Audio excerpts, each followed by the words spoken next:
Alright, hello everyone. This is Vicki Verley, the Rock and Roll Prophetess, and we're coming at you today to talk about the full moon of November, which is occurring on November 17th, 2013, at 25 degrees Taurus.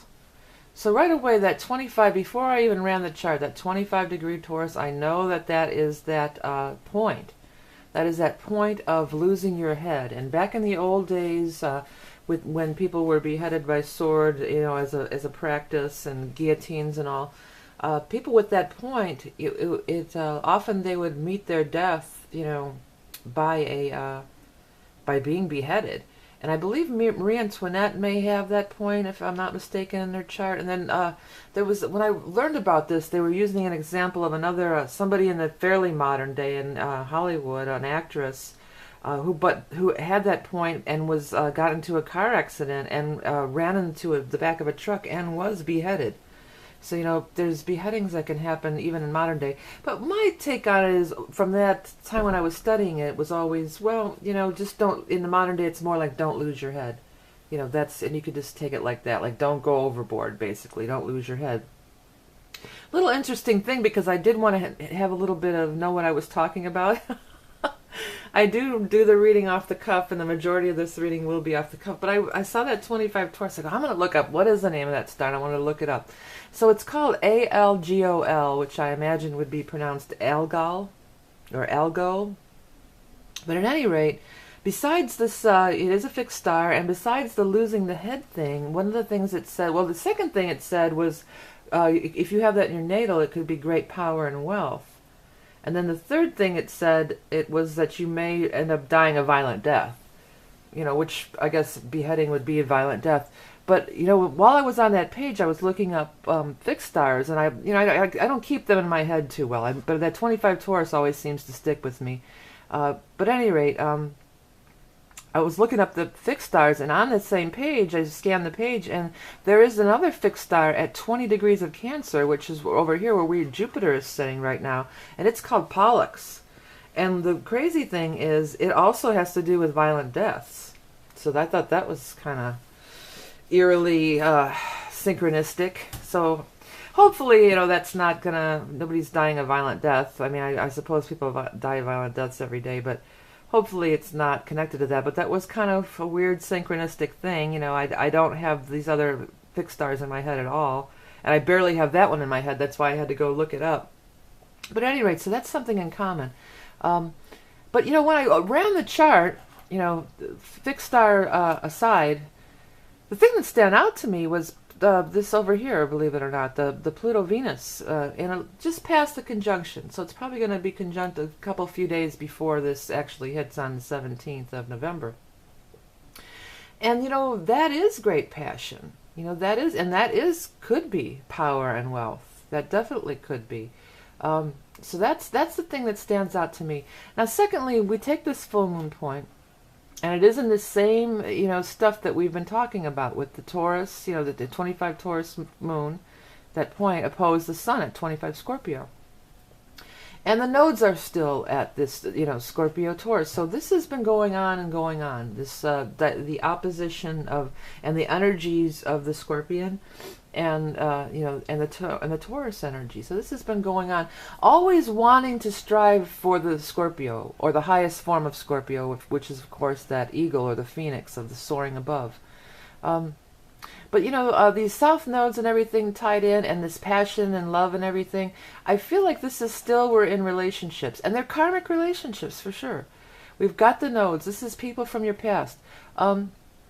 Mercury's tied in here with the Scorpio energy, conjunct the North Node, just past it again, or is about to pass it again. It's passed, I think, a couple of times because Mercury's been retrograding and it's direct now, as you can see. So again, Mercury is small talk, people you're in your neighborhood, people maybe from your childhood, grew up with your siblings, their friends. So these are some of the people that might be your neighbors in your neighborhood. So these are some of the people that this stuff may be going on with. And even though you may think that it's rather a light conversation, it's deeper than that. You do have this deeper soul connection going on. With this And these points, again, we're in these same numbers. We've got 7, 7, 6, 9, 11. These are all still right around, give or take, the 10-degree mark, a little each way. So they're aspecting, they're making contact, they're making, they're talking to each other here. And Chiron is there too at the 9. So that's also, and it's trining this north node and everything. So this is healing old wounds. That's what this is about. And when you have healing of old wounds, or in Mercury, you have some kind of understanding to it, it doesn't always mean that you're going to end up back with that person if it's a romantic relationship, like say, and you broke up. It doesn't mean you'll get back together. Or, if it's a friendship that fell to the wayside, or there was something happened, it doesn't mean you're going to go back to being good friends. Or, sometimes with that Scorpio energy in that lower form, it can be that betrayal and that stinging and that hurting stuff. If somebody betrayed you, you may not, this doesn't mean that you're going to go back with them and everything is going to be okay. Having a healing is just having some kind of understanding about it, having some kind of enlightenment about it, with and clearing of karma. You can forgive people and be free of it. You don't have to carry the burden around anymore without taking. You don't even have to see them face to face or even talk to them or anything. You can just, within your own mind, Mercury, and your heart, you can just release it on your own and forgive on your own. That's one of the best ways. But this, okay, with the Uranus is still, the Pluto square Uranus, back to the Pluto Venus, so I didn't really finish on that. Uranus is still square. It's karmic. It's either past in this life, or it could be your childhood with this Mercury. I'm just kind of leaning towards like childhood friends and stuff. Or find out, even could be a connection like maybe you didn't even know each other, but find out you went to the same elementary school. Like that kind of childhood past connection. It doesn't always have to be that was my first love, my childhood love, sweetheart or whatever. It doesn't have to be that. But it could be now. But back to this could happen unexpectedly. And with Pluto Venus, you definitely could lose your head, lose your heart, that'd blow you away. That's very powerful. And with Pluto, there's going to be a very strong sexual attraction. There's going to be a very strong physical attraction. That's going to be Pluto and Venus. That's how we're going to go into this relationship. It's going to be that kind of wow. And Uranus, unexpected, and it could be very much unexpected, out of nowhere. Again, Uranus does rule computers, internet, and everything like that. Besides being, but you could totally get swept away or lose your head in a love thing with the Pluto-Venus happening here. Crazy sexual attraction and amplified by Venus. Or you could be like you think you're in love too. You need to watch that. But I don't think it would be like, oh, I think I'm in love, because with all this, the moon and the nodes and Saturn, this is karmic stuff. There's no accidents going on here. These are karmic relationships, destined, meant to be. No accidents here. Oh, back to what I was going to change subjects about the Pluto Venus. Besides the big love thing, money. That is a big money aspect, and in the sign of Capricorn, doubly so. Big strides could be made. I don't really know much about the stock market, but I wouldn't be surprised if something big happened on the stock market that day, or like say, if there's a big jackpot and something, Mega Millions or whatever they're called, Powerball and all that. Look at this with the P, with the Powerball, the symbol. Right when I was trying to think of it, that P popped at me. It's crazy how this psychic stuff works. Powerball. So I'm definitely, since that just happened now, I'm definitely going to play a Powerball ticket on that day, no matter what it is. But like if there was some big jackpot, that could be hit, or, maybe some big jackpot if you're going to gamble like in Vegas or wherever, some kind of progressive too, right? Progressive jackpot. That could happen. But with Capricorn, more likely big business. Capricorns aren't really, that's more Sag gambling, not really a Capricorn thing. Capricorn is the goat, takes it one step at a time, up the hill, digests all the rocks and cans and crap along the way, and never is deterred from climbing to that top of the mountain step by step. There's usually not a lot of shortcuts with Capricorn. That's what their way. But so some kind of big money transaction could definitely happen. I don't really know much about the stock market to predict how, or what could happen there, but it could, okay, here's one thing I could say with Capricorn. Maybe it might be like old money, old stocks, traditional old time things, old tradition.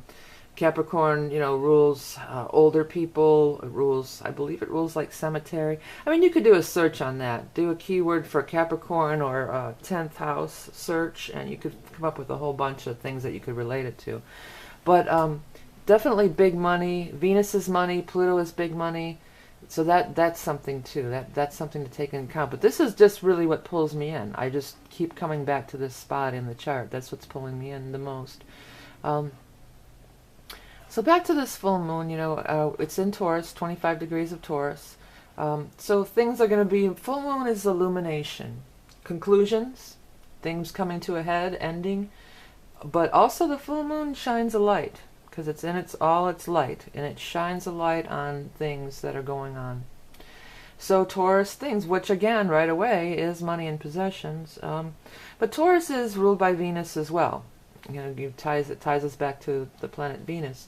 And it rules lots of things, like it rules art and music. Venus does pleasure. Venus is a wonderful, wonderful vibration.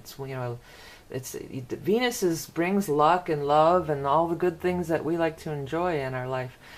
Taurus is also food, so again, we've had all these uprisings with the march on, Monsanto, or I'm sorry, I'm not pronouncing it right, but somebody brought it to my attention. I actually did look it up, and that is crazy what they're doing, trying to buy up the seeds and all that.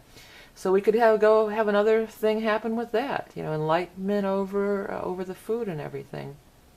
That could happen. And with Scorpio, again, on the opposition, and Saturn, we're going to get to the bottom of it. We're going to get to the bottom of it.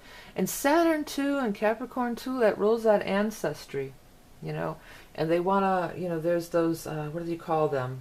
The heirloom seeds in gardening. There's these heirloom seeds, and people think that the heirloom tomatoes, I'm sure most of us have heard of that, but there's all sorts of heirloom seeds, and people are into saving them because they are changing so much. What did I read somewhere or heard that the original corn on the cob was, like the little Asian corn on the cobs. They don't look like they look now. So I heard that somewhere. So food is changing, like language changes. With Mercury in there, language changes, food changes, and maybe it's important to save these heirloom seeds. I don't know. I'm not making a judgment on it. I'm just saying that maybe some things like that could come to light for sure. And again, tying in Jupiter conjunct Lilith over here in Cancer, in that Pollux, the violent death of Pollux. I should have probably looked up more on Pollux, 'cause I'm sure there's other meanings to that too. But Cancer relates right back to food, nurturing, family or maternal mother line. That's the women, the mother. The full moon the moon rules women in Cancer. That's the ruler. And this is the full moon after all. So these issues are going to come up, and the issue of women, I think, are going to come up too, and I think that's going to be that's been sort of an ongoing thing with the issues of women, and we're not done with that by any means, and it's in a wide trine here, 5 degrees off. We've got 20 degrees of Cancer, and 25 degrees of Scorpio, the opposition to that, and it's sextiling the full moon point here. So it's being aspected by the full moon. I mean, a 5-degree orbit, that's not too terribly. I usually try to stay within 3 degrees, but 5 that's in there. That's reasonable. That's definitely to take into consideration. So that's happening. There's that. As far as the how I always look at the aspects, I know some people like it and some people don't. I'm actually not seeing a whole lot there this time. Really, nothing's really popping at me for that. It just looks like an aspect, your typical aspect like any other chart. So I think we're still dealing with relationships. I think we're going to have healing and discovery, and that discovery of yourself, just like the nodes are in opposition, or everything that's your opposite is like a mirror back to you. The first house in astrology is yourself. The seventh house is your partner who mirrors back to you. And so your second house is your money. The eighth house is other people's money. So it goes like that. And the full moon is opposite the sun. So it's these opposite energies. So it's these things, I think, what we should try, or maybe in a personal level, it's back to this mirroring. So if there's things that are coming to light, or maybe these past wounds, these people that hurt you, okay, so you can go to, well, it was a past life karma.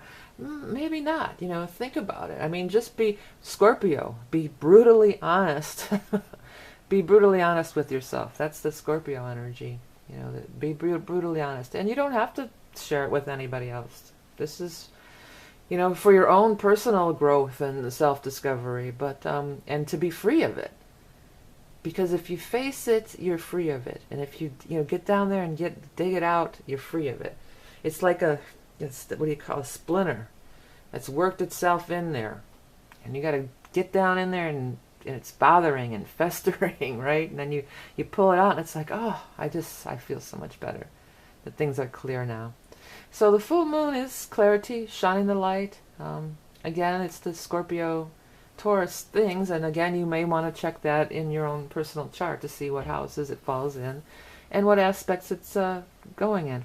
Don't lose your head over money or love things. If you meet somebody now, maybe you are going to fall madly in love, but stop and take a few deep breaths here, because with Pluto, it can just get really crazy out of control too. Like, almost, I want to use the word obsession. Maybe that's a little harsh, but maybe not. Maybe that's not too far off the mark here with the Pluto.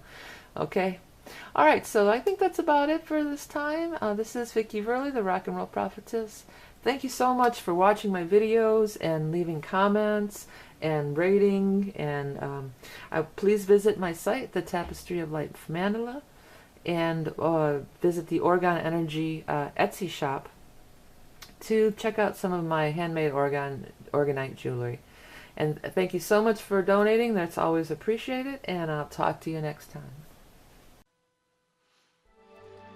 What is Orgonite? Originally discovered in the 1930s by Wilhelm Reich, Orgon energy, or etheric energy, is present in living things, including the human body. Reich proposed that illness occurs when our etheric body is out of balance, and that positive orgon energy could realign the etheric field, thus facilitating healing and balance of one's life force, chi or prana.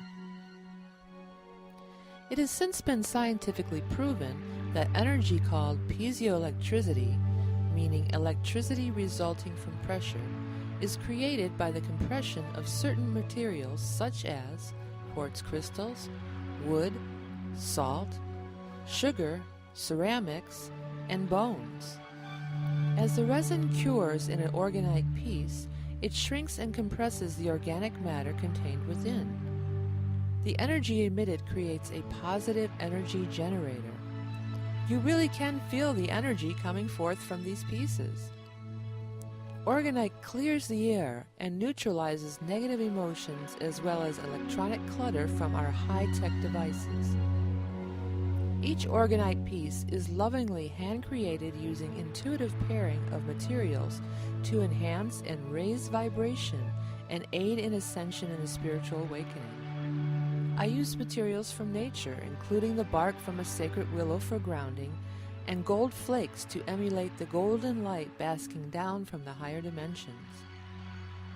Visit my Etsy shop for a wide selection of handmade orgon pieces, especially designed for spiritual growth, including heart opening, chakra alignment and activation, and more.